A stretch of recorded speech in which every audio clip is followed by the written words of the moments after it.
Captain Luna sat on the cold metal bench at Orbital Station 7, her worn military boots tapping against the floor. 4 days. She had been stuck at this spaceport for 4 days, waiting for clearance to board the next transport ship to the outer colonies.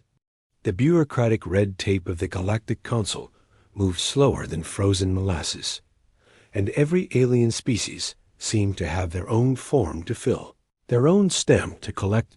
The spaceport buzzed with activity. Tall, blue-skinned Altarians glided, passed on their 4 legs, their crystal eyes avoiding contact with anyone. Small, furry vendors scurried between travelers, selling everything from exotic foods to star maps. The massive Goraths lumbered through the crowds, their stone-like skins scraping against the walls when they turned corners. Luna watched them all with tired eyes. 20 years in Earth's Space Force had taught her to observe, to wait, to be patient. But this was different. This wasn't a mission. This was retirement. After the Battle of Nexus Prime, where she had lost half her crew defending a human colony from raiders, the military had given her an honorable discharge and a pension. Now she was just another traveler, trying to get to a quiet planet where she could forget the screams and the explosions. A small figure caught her attention. A human child, no more than 7 years old, stood near the viewing window that looked out into space. The girl had dark hair tied in pigtails and wore a simple blue dress.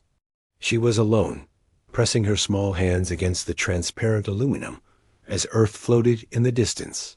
A blue marble suspended in the void. Luna frowned. Where were the child's parents? The spaceport was no place for a kid to wander alone. Too many species, too many dangers. She stood up, her joints protesting after sitting for so long, and walked over to the girl. "Hey there," Luna said softly, not wanting to scare her. "Are you lost?" The girl turned, and Luna saw tears streaming down her face. "My mama and papa are gone," she whispered. "The bad aliens took them." Luna's heart clenched. Slavers. They had been hitting human transports more frequently, taking people to sell in the dark markets of the Outer Rim. She knelt down to the girl's level. "What's your name?" "Emma," the girl said, wiping her nose with her sleeve. "I'm Luna. When did this happen, Emma? 2 days ago?" The shelter people said, "I have to wait here until someone from Earth comes to get me. But nobody's coming, are they?" Luna looked at the child's face, saw the loss and fear there. She had seen that same look on too many faces during the war. She glanced around the spaceport. The alien species went about their business, none of them paying attention to one small human child. To them, she was just another orphan, another casualty of the harsh reality of space travel. "The shelter people," Luna asked carefully. "Where are they now?" Emma pointed to a dingy office across the terminal. "They check on me once a day. They give me food tokens." She held up a small card. "But the vendor food makes my tummy hurt." Luna stood up, her decision already made. She had spent 20 years protecting humanity among the stars. Just because she had retired didn't mean that duty ended. "Emma, how would you like to come with me? I'm going to a nice planet called Haven. It's quiet, safe. Has real grass and blue skies, just like Earth." The girl looked up at her with wide eyes. "But the shelter people said." "The shelter people don't care about one human child," Luna said, perhaps more harshly than intended. "But I do." Emma stared at her for a long moment, and asked a question that would change everything. "Why do the aliens not like us? Why do they think we're weak?" Luna looked at the small girl, saw the genuine confusion and hurt in her eyes, and felt something shift inside her chest. This child had lost everything, yet she wasn't asking why her parents were taken. She was asking why humanity was seen as prey. The question hung in the air between them, heavy with implications that would soon reshape both their destinies. Asterisk. Luna took Emma's small hand and led her back to the bench. She pulled out a protein bar from her pack, one of the Earth-made ones, and handed it to the girl. Emma ate it gratefully while Luna considered how to answer her question. "They think we're weak," Luna began, watching a group of Altarians walk past with their heads held high, because we're small. Look at us compared to a Gorath. We don't have claws like the raptors, or telepathy like the mines. We can't breathe underwater like the Aquans, or survive in vacuum like the voids. Emma nodded, chewing thoughtfully. "So we are weak?" "No," Luna said firmly. "We're not weak. We're different." And that difference scares them. "Why?" Luna smiled, a real smile for the first time in months. "Because humans have something none of. Them have. We adapt. We survive. We get back up when we're knocked down." She pointed to a vendor scurrying past. "See him? His species can only eat one type of food. If it's not available, they die. Humans? We can eat almost anything. We can live in deserts, in ice, in jungles, even in space with the right equipment." Emma listened intently, her tears drying. "But more than that," Luna continued, "we have something they don't understand. We care about strangers. A Gorath would never help an Altarian in trouble. A raptor would eat a wounded vendor. But humans? We see someone in need, and we help. Even if they're not our species. Even if it costs us. Is that why you're helping?" "Me?" Emma asked. Luna paused. The kid was smart. "Yes, and because it's right." Just then, a commotion erupted near the docking bay. 3 raptors, tall reptilian creatures with razor-sharp teeth, had cornered a young Altarian. They were demanding credits, pushing the smaller alien against the wall. The entire spaceport seemed to look away. This wasn't their problem. Luna stood up. "Emma, stay here." "Where are you going?"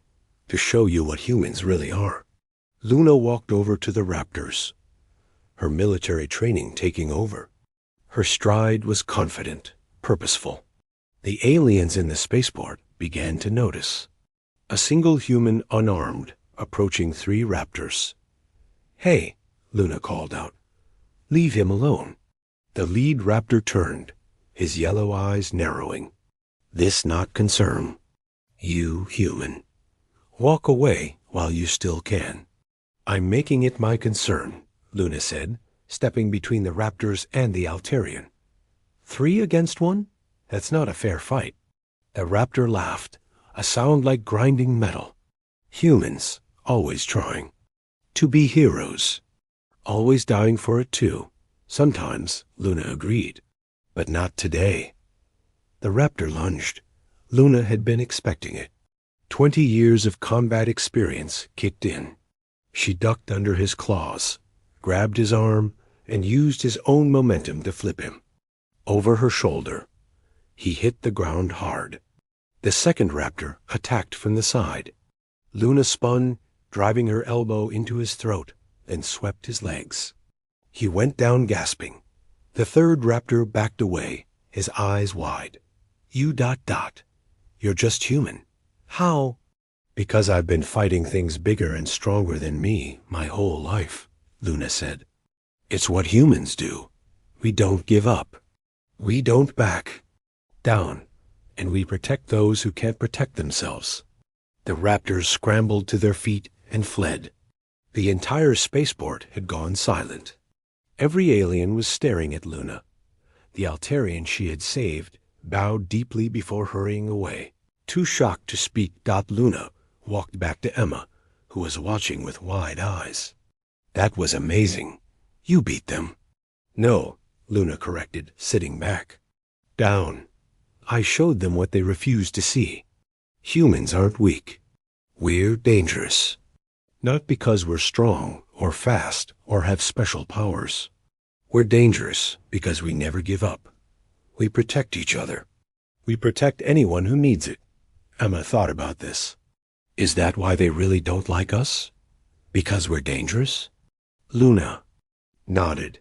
"They see our compassion as weakness. But compassion takes strength.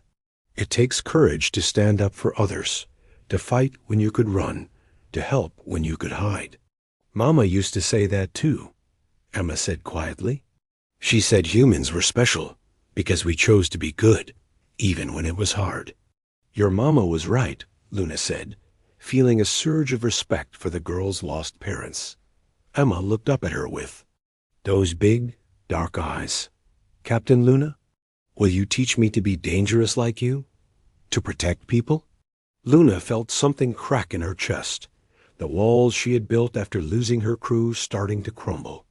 This child had lost everything, but still wanted to protect others, still believed in doing right. Yes, Luna said, surprising herself. I'll teach you. The next morning brought chaos to the spaceport. Luna woke from her fitful sleep on the bench to find Emma curled against her side and alarms blaring throughout the station. Red lights flashed and automated voices spoke in dozen languages, all saying the same thing. Emergency Protocol 7. All civilians proceed to designated shelter areas. Luna shook Emma awake gently. Come on, kid. We need to move. What's happening? Emma rubbed her eyes, confused. Before Luna could answer, she saw them through the viewing window. Ships. Dozens of black, angular ships dropping out of hyperspace. Raiders. The same type that had hit Nexus Prime. Pirates, Luna said, her voice hard. She pulled Emma to her feet. They're here to take people. To take slaves. The spaceport erupted in panic. Aliens ran in every direction. The Altarians huddled. In groups, their telepathic distress causing headaches in nearby species. The vendors scattered like leaves. Even the mighty Goraths looked uncertain, their stone faces showing rare emotion. Luna saw the spaceport security forces, a mix of different species, setting up defensive positions. They were outnumbered and outgunned. She could see it in their body language. They were preparing to negotiate, to minimize losses. They would let the raiders take some people to save the rest. Standard protocol, Luna muttered with disgust. Sacrifice the few for the many. What do we do? Emma asked, gripping Luna's hand tightly. Luna looked down at the girl, then at the panicking crowds. 20 years of military service. 20 years. Of following orders, of acceptable losses, of strategic retreats. She was retired. This wasn't her fight. She could hide with Emma, wait it out, hope they weren't chosen as tribute. But Emma's question from yesterday echoed in her mind. Why do? They think we're weak? We don't hide, Luna said. We fight. She knelt down to Emma's level. Listen carefully. I need you to go to that maintenance closet over there.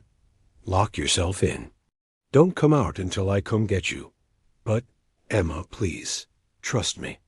The girl nodded, tears in her eyes, and ran to the closet. Luna waited until she heard the lock click, then turned to face the main entrance. The raiders would come through there. They always did. Maximum psychological impact. Luna walked to this security checkpoint, where a terrified Altarian guard stood with an energy rifle. Give me your weapon, she said. What? No. You're civilian. Protocol states. Protocol is going to get people killed, Luna interrupted. I'm Captain Luna Torres, Earth Space Force, retired. I have 20 years combat experience. Give me the weapon, or watch your people become slaves. The Altarian hesitated, then handed over the rifle. You can't stop them all. I don't need to stop them all, Luna said, checking the weapon's charge. I just need to show everyone else how to fight. The main doors exploded inward. Raiders poured in, a mix of species, but all wearing the same black armor, all carrying weapons. Their leader, a massive creature with 4 arms, stepped forward. Nobody moves, nobody dies. He roared, We're here for tribute. 50 souls. You choose or we choose. Decide now. The crowd cowered. Some aliens actually began pointing at others, suggesting who should be taken. Luna felt sick. This was why humanity stood apart. Not because they were stronger, but because they refused to accept this. Luna stepped forward. No. The raider leader turned to her, amused. A human? You volunteer? No, Luna repeated. Nobody goes with you. You leave now, or you die here. The raiders laughed. All of them. The sound echoed through the spaceport. One human with one rifle against 40 raiders? The leader said. You humans really are stupid. Not stupid, Luna said, raising the rifle. Dangerous, she fired. The shot took the leader in the shoulder, spinning him around. Before the raiders could react, Luna was moving, using cover, firing precisely. She targeted weapons, joints and armor, weak points. 20 years of experience. Guided every shot, but more importantly, her actions had an effect she hadn't fully expected. The young Altarian guard picked up a dropped weapon and started firing. A Gorath roared and charged into the raiders, his massive fists swinging. Even some vendors, tiny as they were, began throwing whatever they could find. The humans in the end. Crowd moved first, of course. A cargo worker with a crowbar. A teacher shielding children while swinging a bag. An old man with a cane striking at raiders' knees. But then others joined. The sight of humans, the smallest, the weakest, fighting back inspired something primal in the other species. You see? Luna shouted as she fought. This is what humans are. We don't accept defeat. We don't sacrifice others. We stand, we fight. We protect. The battle was chaos, but the tide was turning. The raiders had expected easy prey. They got a revolution. Instead, the battle raged for 20 minutes. 20 minutes that felt like hours. When the smoke cleared, the raiders were either dead or fleeing back to their ships. The spaceport defenders stood among the debris, many wounded, but all alive. The impossible had happened. Civilians had defeated a raider force. Luna lowered the empty rifle, her hands shaking from adrenaline. She had a cut on her forehead and burns on her arm from a near miss, but she was alive. Around her, aliens of all species looked at her with something she had never seen before, respect mixed with awe. The Gorath who had joined the fight first approached her. His voice was like grinding stone. Human, you could have hidden. Why fight? Because someone had to, Luna said simply. Because it was right. The raiders will come back, an Altarian said, with more ships, more weapons. Then we'll fight. Again, Luna replied. And we'll keep fighting until they learn that this spaceport, these people, are not easy prey. She walked to the maintenance closet and knocked. Emma? It's safe now. The door opened slowly. Emma peeked out, then ran to Luna, hugging her tightly. You did it! You saved everyone! We all did it, Luna corrected. Together. The spaceport. Administrator, a tall, thin creature called a keeper, approached. His species was known for neutrality, for never taking sides. Captain Torres, he said, his voice like whispers. The Galactic Council will hear of this. A human inspiring multiple species to violence, to self-defense, Luna interrupted, to standing up for themselves. The Council prefers order. Sacrifice of few for many is accepted practice. Not for humans, Luna said firmly. We have a saying on Earth. The only thing necessary for evil to triumph is for good people to do nothing. Today, we did something. The keeper tilted his head. You would make yourself enemy of the council? Before Luna could answer, Emma stepped forward. She's not alone. None of us are alone. That's what she taught everyone today. The crowd murmured agreement. The Gorath stepped beside Luna. The young Altarian guard joined them. Even some vendors clustered around. The keeper observed this, his expression unreadable. This is unprecedented. Species standing together, fighting together, without formal alliance or treaty. The Council will not know how to respond. Then maybe.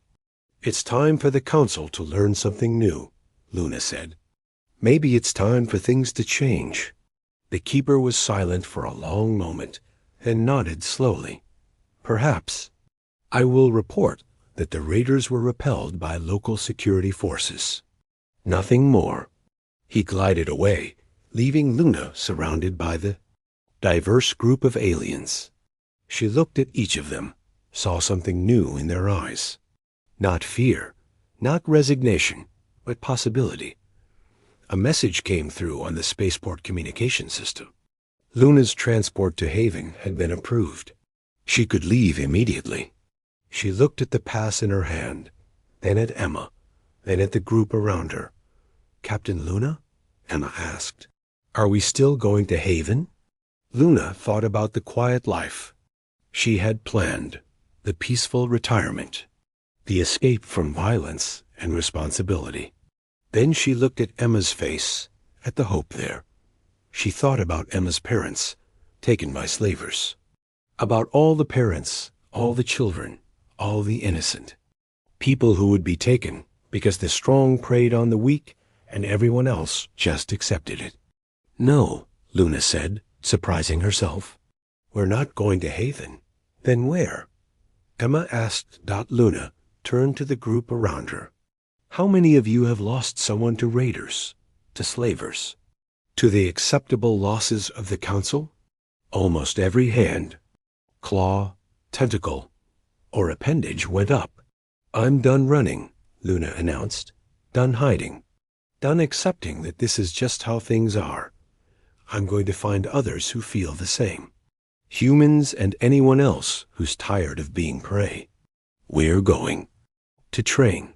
We're going to organize. We're going to show the galaxy that there's another way. You would start a militia? The Gorath asked. I'd start a movement, Luna corrected. A movement that says every life matters. That the strong protect the weak. That we stand together or fall alone. The Council will oppose you, the Altarian Guard warned. Then the Council will learn what humanity has known for millennia, Luna said. That sometimes the right thing to do isn't the easy thing. Sometimes you have to fight for change. Emma looked up at her with shining eyes. So we're going to be heroes? No, Luna said, putting her hand on the girl's shoulder. We're going to be something better. We're going to be teachers. We're going to show the galaxy what it means to have courage. 6 months later, Emma stood in the training hall of what had once been an abandoned mining station. Around her, beings of 15 different species practiced combat drills. The sound of effort, of learning, of determination filled the air.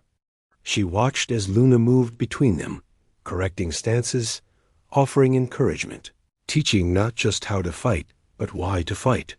Remember, Luna called out, strength isn't about size or power. It's about will. It's about standing when everything tells you to fall. It's about protecting those who cannot protect themselves.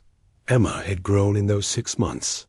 Not just physically, though regular meals and exercise had helped there, but mentally.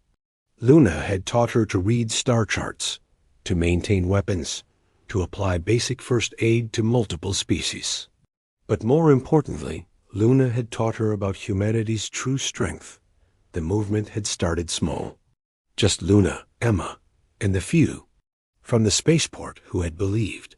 But word spread. A human teaching aliens to fight back. A child who had lost everything but refused to give up. A message that resonated across species. You don't have to be prey. They called themselves the Shield Guard. Not an army, Luna insisted. Armies conquered. The Shield Guard protected. Emma, Luna called. Come demonstrate the David maneuver. Emma walked to the center of the mat where a Gorath volunteer waited. He was 50 times her weight, 10 times her strength. The old way of thinking said this was impossible. The human way said otherwise. Emma closed her eyes, remembering Luna's lessons. The Gorith charged. Emma waited until the last second, then dropped and rolled between his legs, tapping the back of his knee as she passed. The gentle tap represented what would be a strike to disable. The Gorith nodded respectfully and helped her up. Size means nothing if you know where to strike, Luna explained to the watching crowd. Humans have been doing this for thousands of years. We call it David and Goliath, from one of our oldest stories. A small boy defeated a giant with wisdom and courage. Captain, a vendor scout ran in. Ships approaching. Raider class, 20. Of them, the training hall went quiet. This would be their first real test. Not a random attack, but raiders coming specifically for them, to end this movement before it could grow. Luna looked at her students. Anyone who wants to leave, go now. No shame in it. Nobody moved. Emma stepped forward. Captain Luna, may I speak? Luna nodded. Emma faced the group. 6 months ago, I asked Captain Luna why aliens think humans are weak. She showed me we're not. Weak, we're different. We choose to fight for others, not just ourselves. Today, all of you are making that same choice. Today, you're all human in spirit, if not in body. The Gorith she had just demonstrated on raised his massive fist. For the shield guard, for the shield guard. The room echoed. Luna felt pride swell in her chest. Battle positions. Remember your training. Protect each other. Show them that we are not afraid. As they prepared for battle, Emma stood beside. Luna, Captain, whatever happens, thank you. For what? For answering my question. For showing me that being human isn't about what we are, but what we choose to be. Luna looked at the girl who had changed her life with one simple question. Emma, you taught me something too. You taught me that retirement isn't about running from your past. It's about building a future worth fighting for. The raider ships entered visual range. But this time, they weren't facing a scattered, frightened populace. They were facing the shield guard, humans and aliens standing together, ready to prove that the weak could become strong when they stood as one. You know, Luna said to Emma as they watched the ships approach, your parents would be proud. Emma smiled, a warrior's smile despite her young age. They taught me to ask questions. You taught me to find answers. The first raider ship fired. The shield guard responded. And in that moment, the galaxy changed forever. Not through conquest or politics or grand treaties, but through a child's question and a retired soldier's choice to answer it. The battle would be remembered not for its size, but for its significance. The day when human stopped being a species and became an idea that spread across the stars. That courage was contagious. That sacrifice was not surrender, and that sometimes the smallest question could spark the biggest change. Emma had asked why aliens thought humans were weak. The answer had changed her life. But more importantly, her question had changed the galaxy. The end asterisk